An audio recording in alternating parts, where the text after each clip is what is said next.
ఇప్పుడు మనకి 2 types of offences ఉంటాయి. One is cognizable offence and next is non cognizable offence. Cognizable offence అనంటే serious offences అన్నమాట.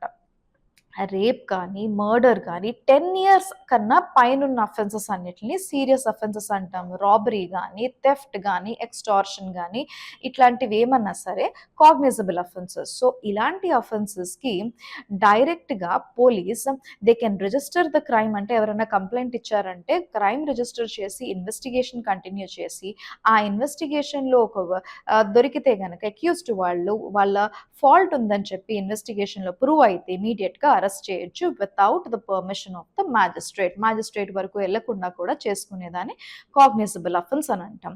Next non cognizable offence. ఈ offence through ఏంటి అంటే బిలో ద గ్రేవిటీ ఇందులో తగ్గుతుంది. నెక్స్ట్ ఈ అఫెన్స్లో మ్యాజిస్ట్రేట్ డైరెక్షన్తోనే అరెస్ట్ కానీ ఏదన్నా చేయాలి. ఇది నాన్ కాగ్నిజబుల్ అఫెన్స్.